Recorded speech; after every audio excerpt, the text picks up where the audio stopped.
मित्रांनो, आपण बघणार आहोत राज्यसेवा पूर्व परीक्षा 2024 नुकतीच झाली आहे आणि तिच्यामध्ये इतिहास या विषयावर जे प्रश्न आले त्यांची चर्चा आपण करूयात. उत्तर तुम्हाला सगळ्यांना माहितीच आहेत साधारण, पण त्याच्या आजूबाजूची चर्चा ही महत्वाचीच आहे नाही का? त्याप्रमाणे आपण नेहमीप्रमाणे बघून टाकू. पहिला प्रश्न तर नेहमीचाच आहे आणि फेव्हरेट आहे एमपीसीचा, की हर्षवर्धन या राजाने खालीलपैकी कोणते साहित्य लिहिले? भारतामध्ये राजांनी साहित्य लिहिणे ही एक मोठी परंपराच आहे. अगदी प्रसिद्ध उदाहरणं म्हणजे म्हणायची तर परमार राजा होता भोज म्हणून. त्याने 84 पुस्तकं लिहिलीत तब्बल. किंवा मग पुढे मुघलांमध्ये पण बाबराने लिहिलेलं आहे, जहांगीर लिहिलेलं आहे. सुलतानांमध्ये फिरोजशाह बहामनी, फिरोजशाह तुघलक याचंही पुस्तक आहे. अशी आपल्याकडे परंपराच आहे. त्यापैकी हर्षाची 3 नाटकं आहेत. प्रियदर्शिका, रत्नावली आणि नागानंद. ते बघू शकता, की रत्नावली, प्रियदर्शिका आणि नागानंद आणि बाकी जो हर्षचरित्र लिहिलं आहे त्यांनी, ते तर प्रसिद्ध बाणभट्टाचं आहे. तो त्या दरबारामध्ये होता. बाणभट्टाची कादंबरी ही प्रसिद्ध आहे. ती कादंबरी त्याची नायिका होती. पण तो फॉर्मॅट एवढा गाजला, की नोव्हेल या प्रकाराला मराठीमध्ये, गुजरातीमध्ये, हिंदीमध्ये कादंबरी असा शब्द त्यानंतर आला आहे. त्यामुळे हर्षचरित हे बाणभट्टाचं आहे. त्याचीच कादंबरी आहे आणि खुद्द हर्षाची 3 नाटकं आहेत. नागानंद, प्रियदर्शिका आणि रत्नावली. काही इतिहासकारांचं म्हणणं आहे, की त्याने धावक नावाच्या लेखकाकडनं लिहून घेतलं आणि तिथे स्वतःचं नाव घुसडलं. शक्य आहे, तसंही असेल कदाचित. पण ही प्रसिद्ध नाटकं आहेत. स्वदेशी चळवळीची विस्तार केंद्रे आणि संबंधित व्यक्ती यांच्या योग्य जोडा लावा. स्वदेशी चळवळ म्हणजे 1905 साली जी सुरू झाली, ती म्हणजे वंगभंगाची चळवळ. फक्त वंगभंग हा प्रामुख्याने बंगालपुरता असल्याने जहालांनी त्या चळवळीला एक व्यापक रूप दिलं आणि तिच्यामध्ये चतुसूत्री आणली, ज्याच्यामध्ये बहिष्कार, स्वदेशी, राष्ट्रीय शिक्षण आणि स्वराज असे 4 मुद्दे होते. त्यातला सर्वात जास्त गाजलेला मुद्दा म्हणजे स्वदेशी हा होता. तो राष्ट्रीय स्तरावर राबवला गेला आणि म्हणून या चळवळीला स्वदेशी चळवळ असंही म्हटलं गेलं आहे. मग त्यांनी बरोबर बंगाल टाळून बाकीच्या ठिकाणचं विचारलंय. कारण बंगालमध्ये प्रामुख्याने ती गाजलीच आहे वंगभंग नावानेच. पण इतर ठिकाणी बघितलं तर सोपा प्रश्न आहे. आपल्याला आता माहितीच आहे, की लोकमान्य टिळकांनी मुंबई प्रांतामध्ये चळवळ केली. त्यांनी एक बॉम्बे स्टोअर्स नावाचं दुकान सुद्धा चालू केलं, जे आजही मुंबईमध्ये, पुण्यामध्ये चालू आहे. आणि राष्ट्रीय शिक्षणाचा पाया तर त्यांनी ऑलरेडी घातला होताच. Deccan education society, new English school यांच्या स्थापनेमधनं. तर टिळकांचं तर अगदी प्रसिद्धच नाव आहे.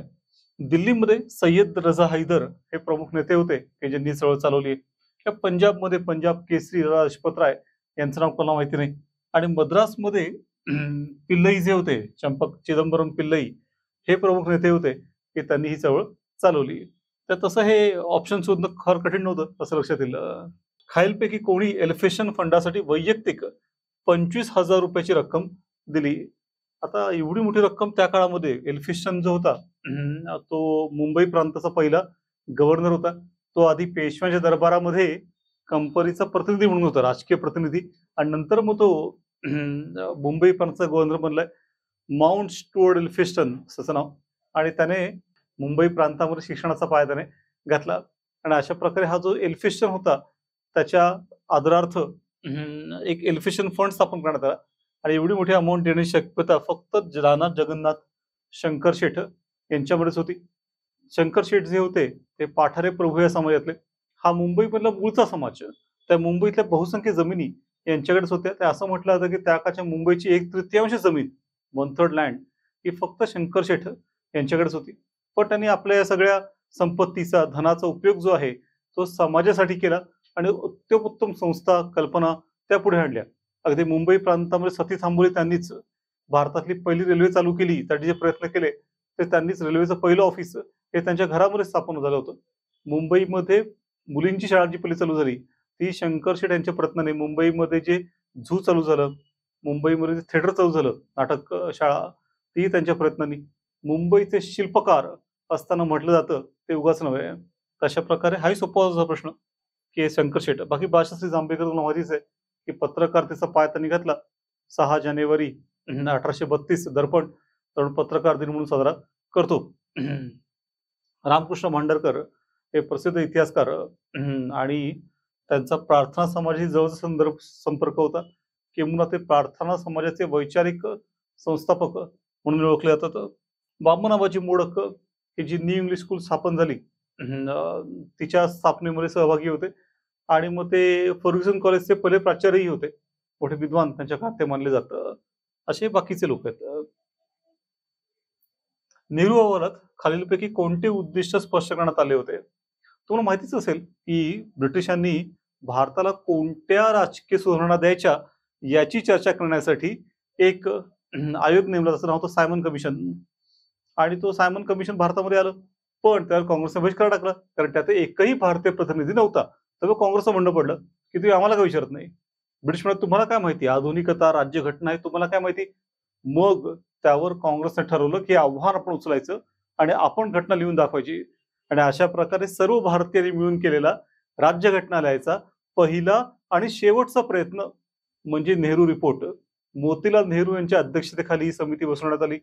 सचिव त्यांचे पुत्र जवाहरलाल नेहरू हे होते आणि जे सदस्य होते त्यातील एक होते सुभाषचंद्र बोस. आणि अशा प्रकारे सगळ्यांनी मिळून केला शेवटचा प्रयत्न का? तर पुढे फाळणी झाली आणि पाकिस्तानने आपली राज्यघटना वेगळी लिहिली, भारताने वेगळी लिहिली. मग त्या काळी सगळे एकत्र होतो आपण आणि सगळ्यांनी मिळून केला शेवटचा प्रयत्न होता.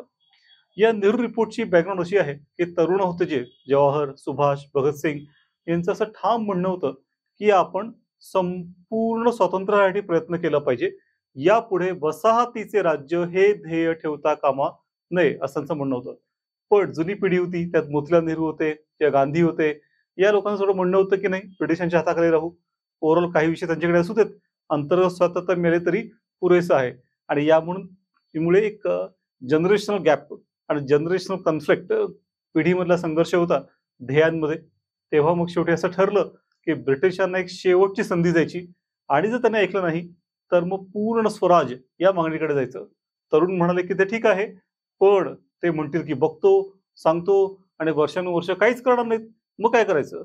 आणि म्हणून मग ठरलं की 1 वर्षाची मुदत देऊ.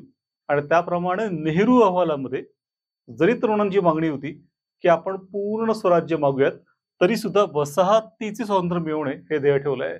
आणि अशा प्रकारे भारतातल्या ब्रिटिश साम्राज्याला भारतीयांनी दिलेली शेवटची संधी म्हणजे नेहरू रिपोर्ट होती की नेहरू अहवाल स्वीकारा आणि मग बस, आम्हाला बाकी काही नको आहे. पण जो तुम्ही स्वीकारला नाही आणि 1 वर्षात त्याचं उत्तर दिलं नाही, तर मग आम्ही पुढे जाऊ. आणि त्याप्रमाणे 1 वर्षाची मुदत 1929 मध्ये 1929 31 डिसेंबर 1929 ला रात्री 12 वाजता संपली. तेव्हा रात्री 12 वाजता रावी नदीच्या काठी लाहोर येथे काँग्रेसने पूर्ण स्वराज्य हा ठराव पारित केला आणि अशा प्रकारे एक ऐतिहासिक पाऊल उचलले. त्या सगळ्याची बॅकग्राऊंड हे नेहरू रिपोर्टमध्ये आहे असं दिसून येईल. बाकी नेहरू अहवालामध्ये म्हटलं होतं की भारताची प्रांतिक पुनर्रचना करावी, हिंदवी ही भाषा भारताची राज्यभाषा असावी, स्त्री पुरुष समानता असावी, कोणालाही विभक्त मतदारसंघ देऊ नये, असंही नेहरू रिपोर्टचं म्हणणं आहे. ब्रिटिशच्या प्रत्येक कायद्यामध्ये विभक्त मतदारसंघ देत चालले होते. यांचं मात्र म्हणणं होतं की नाही, कोणालाही देऊ नये. बाकी 2 राष्ट्रांची निर्मिती ही 1940 चा लाहोरच ठराव आहे. मुस्लिम लीगचा 2 नेशन थिअरी तो जिनांनी मांडला आणि तो पास करून घेतला. तर तोही लाहोरचाच आहे, पण 1940 लीगचं अधिवेशन. पूर्ण स्वातंत्र्य मिळवणं हे लाहोरला 1929 जवाहरलाल नेहरूंच्या अध्यक्षतेखाली ठरलंय.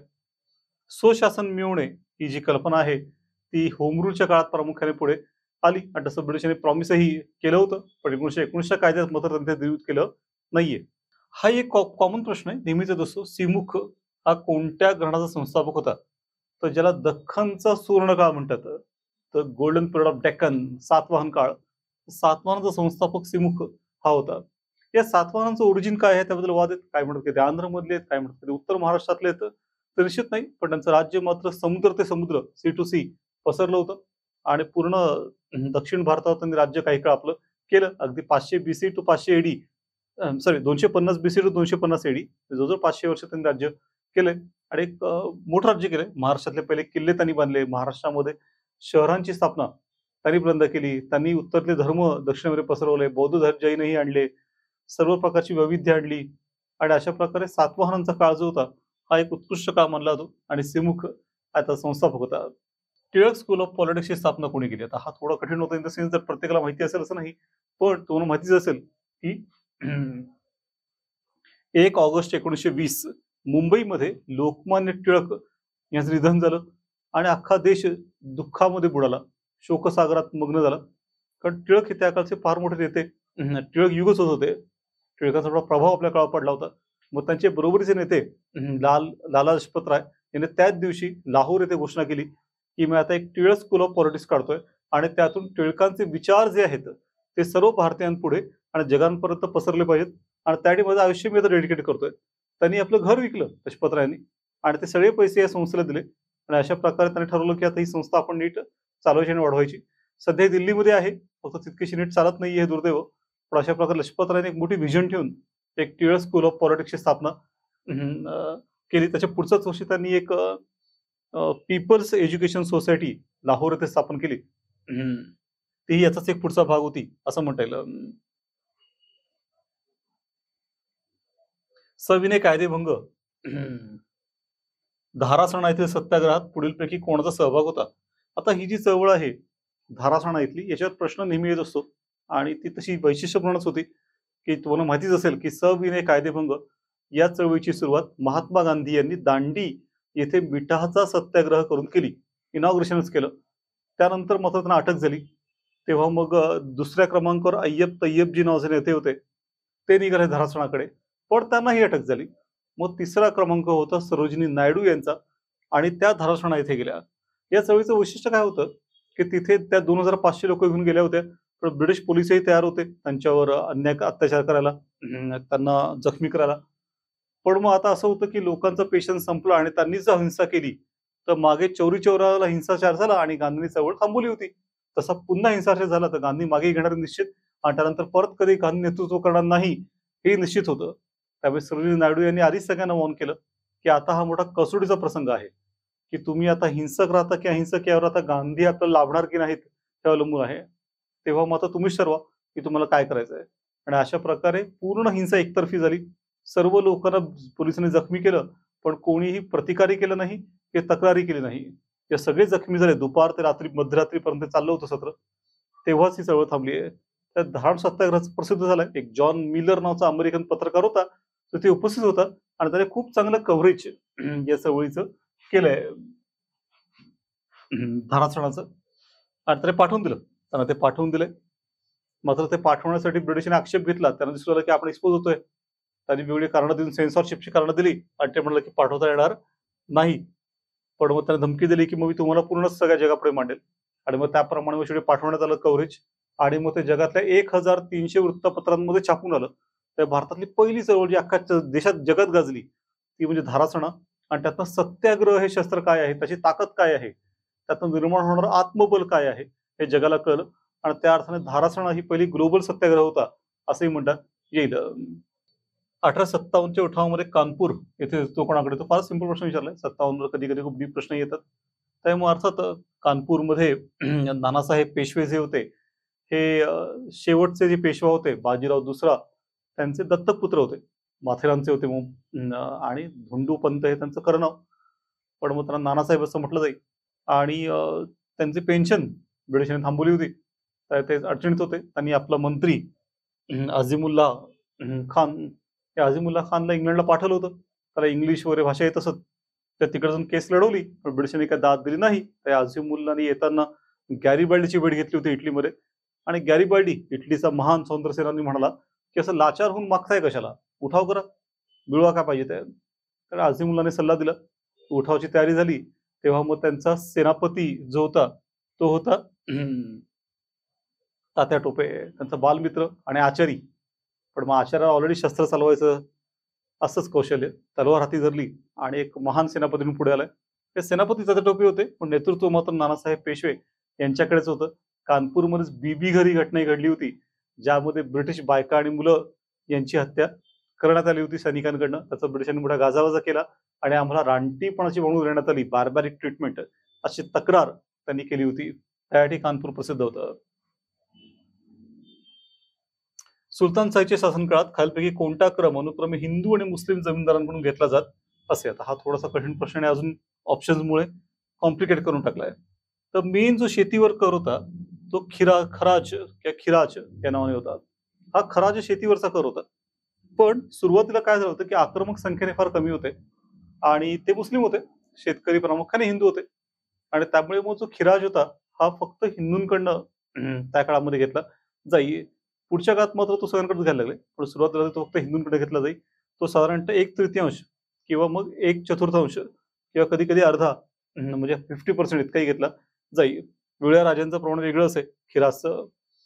मग त्यामुळे मग खिराज हा कर जो आहे हा शेतीवरचा कर. त्याशिवाय अजून कुठले कर होते? तर मग खम्स हा एक खास कर आहे.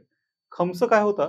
तर एखादं शहर लुटलं, त्या शत्रूला हरवलं, त्यानंतर लूट जी होत असे, त्या लुटीचा जो टॅक्स असेल त्याला खम्स असं म्हणत आणि लुटीच्या 1/5 इतकं सैनिकांना दिलं जाईल. आणि इतर जे आहे 4/5 ते सुलतान स्वतःकडे घेत असे. फक्त फिरोजशाह तुघलक होता तरी उलटं केलं होतं. तो काय करायचा की 4/5 द्यायचा सैनिकांना आणि स्वतःकडे 1/5 घ्यायचा. असं खम्स हे खास युद्धातली लूट होती किंवा कधी-कधी जर जमिनीखाली काही धन सापडलं त्याच्यावरचा कर असे तो किंवा खनिजांवरचा कर त्यालाही खम्सच म्हणतात. मग तो एक प्रकार होता. त्यानंतर हे 2 वेगळे कर आहेत. त्यातला जिझिया जो आहे, हा जे मुस्लिम नव्हते, बिगर मुस्लिम होते, त्यांच्यावर लावलेला कर होता, की अरबस्थानामध्ये जेव्हा मोहम्मद पैगंबर स्वतः होते, त्या काळामध्ये ख्रिश्चनही होते, ज्यूही होते. त्यांचं काय करायचा प्रश्न पडला होता. पैगंबरांकडे केस गेली. पैगंबरांनी चा नियम असा होता, की प्रत्येक मुस्लिम कुटुंबाने एक तरी व्यक्ती सैनिक म्हणून दिला पाहिजे. हा नियम होता. पण मग हा नियम काय आता या ख्रिश्चन आणि ज्यूंवर लावला नाही. मग अशा प्रकारे सैनिकी सेवा न देण्याच्या बदल्यात त्यांनी एक वेगळा कर दिला पाहिजे असं ठरलं आणि तो म्हणजे जिझिया. मग हा जिझिया भारतामध्ये पण आला. सुलतान काळामध्ये हा लावला जाईल. तरी ब्राह्मणांवर तो नसे विशेष. फक्त फिरोजशाह तुघलकने लावला होता. पुढे अकबराने रद्द केला. अकबराने दाखवून दिलं, की राजपूत विशेषतः हिंदू हे मुघलांसाठी लढतायत. त्यामुळे जर सैनिकी सेवेचा मुद्दा असेल तर हिंदू देतच आहेत. आणि त्यामुळे जिझियाचं कुठलंही प्रयोजन उरलेलं नाही. त्यामुळे जिझिया लावणं, काढणं हा कॉमन होता. साधारणतः हार्डली 75 वर्षे मिडीवल काळामध्ये हा कर खऱ्या अर्थाने लावला.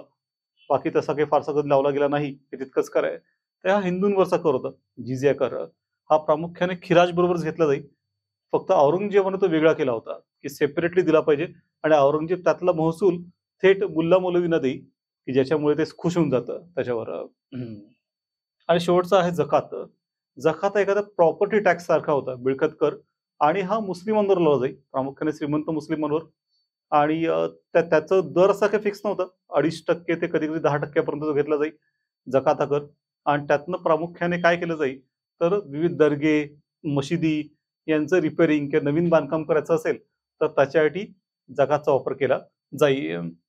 शर असा कुठला नाहीये, तर एक शर्ब नावाचा आहे.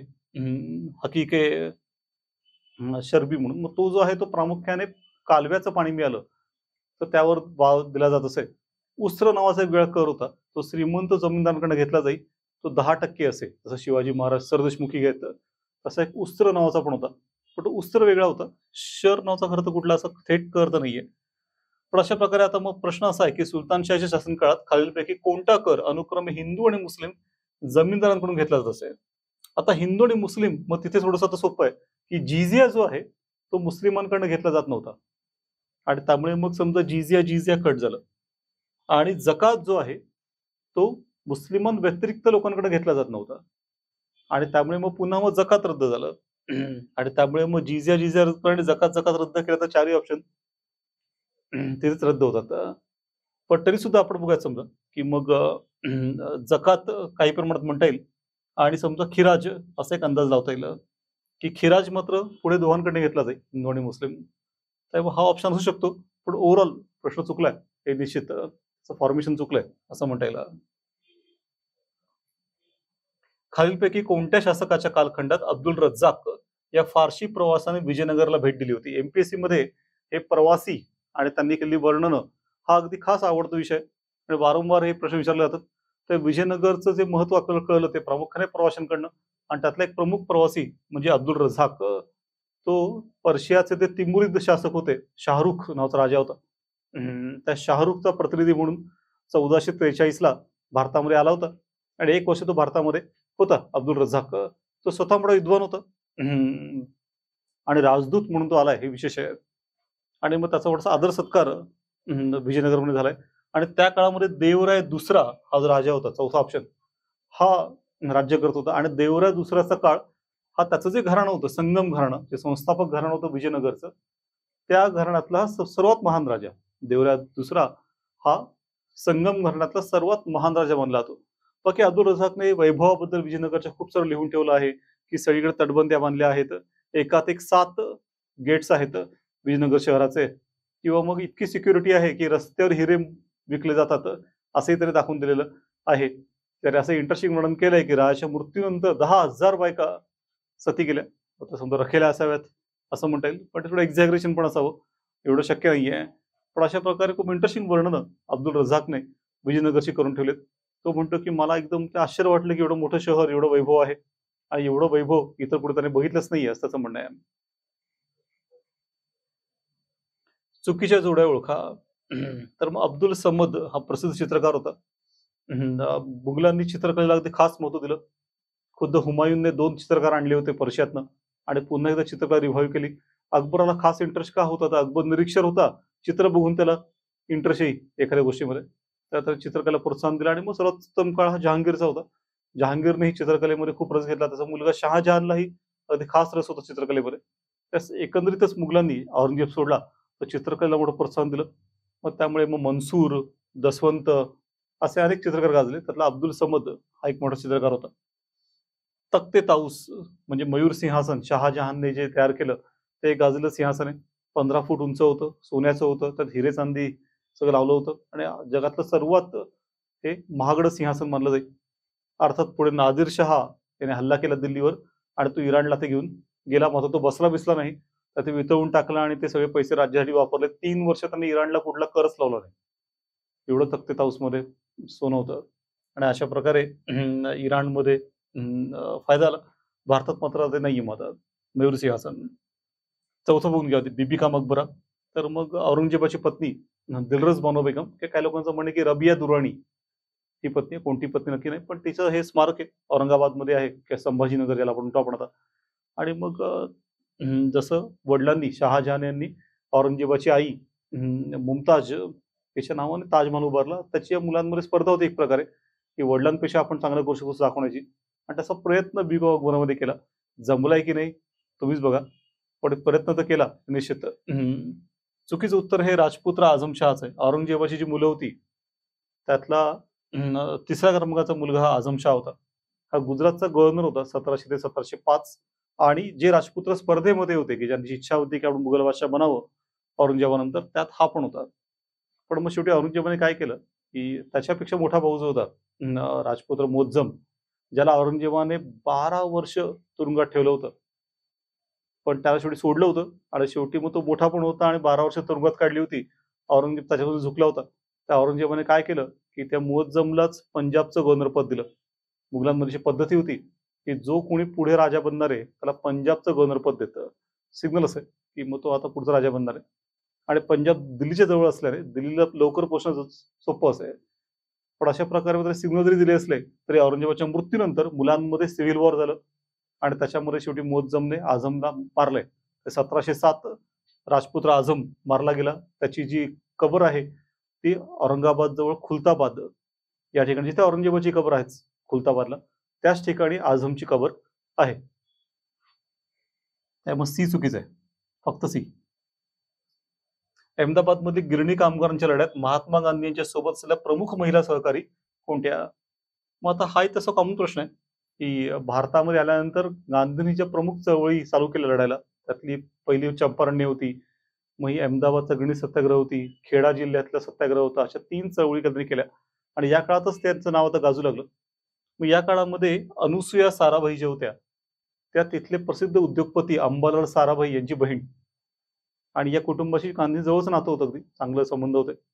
विशेष म्हणजे गांधी त्या अंबालाल साराभाई यांच्या कारमध्येच इकडून-तिकडे फिरत आणि शिवाय त्यांच्यावर सत्याग्रह केला होता आणि संप चालू केला होता. विशेष आहे. त्या गांधींनी काय केलं, की जी उपोषणाची वेळ आली, भारतात पहिल्यांदाच ते उपोषणाला बसले, तेव्हा ते साराभाईंच्या आवारावरच बसलेत उपोषणाला. साराभाई एकदम हेच झाले म्हणजे, की नक्की ते कोणाच्या बाजूने आहेत असं सगळ्यांना संभ्रम पडायला लागलाय. पण गांधींचं राजकीय कौशल्य होतं असं म्हणता येईल. अनुसूया साराभाईंचा पुत्र जो आहे विक्रम साराभाई, ते भारताचे प्रख्यात शास्त्रज्ञ ठरले आणि भारताचं स्पेस रिसर्च जे आहे, अवकाश संशोधन, त्यात त्यांचं मोठं योगदान आहे. त्या विक्रम साराभाई स्पेस सेंटर भारताने स्थापन केलं त्यांच्या नावाने. त्यांची अहमदाबादमध्ये फिजिकल रिसर्च लॅबोरेटरी होती, PRL. ती आजही सरकारी संस्था म्हणून चालली आहे. एक संशोधन संस्था म्हणून अशा साराभाई फॅमिली आजही प्रसिद्ध आहेत. मृणालिनी साराभाई या प्रसिद्ध नर्तक पुढच्या काळातल्या. आणि अशा प्रकारे बाकी सरोजिनी नायडू तर प्रसिद्धच आहेत. त्या बेंगॉली होत्या, पण त्यांचे पती मद्रासी होते. त्यांचं आडनाव नायडू. कस्तुरबा तर पत्नीच होत्या. अरुणा असफ अली, की ज्याने 1942 क्विट इंडिया मुवमेंट जी आहे, चलो जाओ, त्याचं उद्घाटन त्यांनी केलं होतं. त्यांनी 9 ऑगस्ट 1942 ला सुरुवात केली चळवळ आणि त्यातनं ती मोठी झाली. त्यांना पुढे भारतरत्न देण्यात आलं त्यांच्या योगदानाबद्दल. आणि अशा प्रकारे हाही प्रश्न सोपा होता. राष्ट्रीय काँग्रेसमध्ये 1907 मध्ये फूट पडल्यानंतर सुरत येथे राष्ट्रीय काँग्रेस कोलमडली, हा आपला विजय आहे, असे विधान कोणी केले? आता कॉमन सेन्सने कर्जन तर करू शकत नाही. ऑगस्ट 1905 मध्येच कर्जनने भारत सोडला होता. तर राजीनामा दिल्यानंतर मग ऑक्टोबरमध्ये बंगालची फाळणी झाली होती आणि त्यानंतर मग 7 मध्ये फूट पडली आहे. त्यामुळे मग कर्जन तर त्यावेळी नव्हताच. टिळक असं काही म्हणण्याची शक्यता नाहीये. काँग्रेसमध्ये फूट पाडणं हे काय टिळकांचं उद्दिष्ट नव्हतं. किंवा 1907 साली जेव्हा फूट पडली असं म्हटलं गेलं, ते टिळकांनी मान्य केलं नाहीये, हे विशेष आहे. त्याचा दबाव होता की वेगळं काँग्रेस अधिवेशन घ्यावं आणि काँग्रेस मोठी करावी. पण टिळक म्हणाले की काँग्रेस ही आपली पार्लमेंट आहे. देशाला एकच पार्लमेंट असते. त्यामुळे 2 काँग्रेस शक्य नाहीत. आणि त्यामुळे त्यांचं म्हणत होतं की आपण एकत्र येऊ. पण मवाळांनी काही त्यांना प्रवेश दिला नाही आणि त्यावेळी ते काही शक्य झालं नाही. पण विशेष आहे की टिळकांनी फूट कधीच मान्य केलं नाही की वेगळी काँग्रेस त्यांनी आयुष्यात कधी स्थापन केली नाहीये. आणि त्यामुळे मग आता राहिलं कोण? तर हे दोघं राहिले, लॉर्ड मोर्ले आणि लॉर्ड मिंटो. मोर्ले हा ब्रिटनमध्ये होता, भारत मंत्री. आणि मिंटो हा भारतामध्ये होता गव्हर्नर जनरल किंवा त्यालाच व्हाईसरॉय असंही म्हटलं जाईल. आता येऊन विधानावरून बघता येईल, सुरत राष्ट्रीय काँग्रेस कोलमडली हा आपला विजय आहे. सुरतमध्ये राष्ट्रीय काँग्रेस कोलमडली हा आपला विजय आहे. आता हे कोण म्हणणार समजा? तर ज्याने इथे राहून पडद्यामागून हालचाली केल्या आणि फूट पाडली, फूट पाडण्यासाठी प्रयत्न केले ऍक्टिव्हली, तो म्हणजे लॉर्ड मिंटो. त्याचंच हे विधान आहे की आपला हा विजय आहे. त्याने पडद्यामागनं कारवाई केल्या होत्या. ते गोखलेला बोलवून घेतलं होतं सिमल्याला मिंटोने आणि सांगितलं होतं की लवकरच एक सुधारणांचा हप्ता देणार आहे, एक सुधारणा कायदा आणणार आहे. पण आमची इच्छा आहे की त्या सुधारणा शहाण्यांच्या हातामध्ये जाव्यात. We want to see it that reform should go in the hands of sensible people and the world knows that who is sensible. मवाळ सेन्सिबल आहेत, जहाल तर एकदम हे आहेत, म्हणजे नॉनसेन्सेस त्यांचं म्हणणं होतं. आणि त्याप्रमाणे फूट पाडण्यामध्ये ब्रिटिशांचाही मोठा हात होता, हे निश्चित. आणि तसंच विधान लॉर्ड मिंटो यांनी केलेलं आहे तेव्हाचा गव्हर्नर. मित्रांनो, कसा वाटला तुम्हाला ही चर्चा? तुम्हाला जर ही चर्चा आवडली असेल तर तुम्ही नक्की आपल्या चॅनलला सबस्क्राईब करा, लाईक करा आणि शेअर करा आणि अजून अशा अनेक व्हिडिओसाठी तयार राहा. धन्यवाद.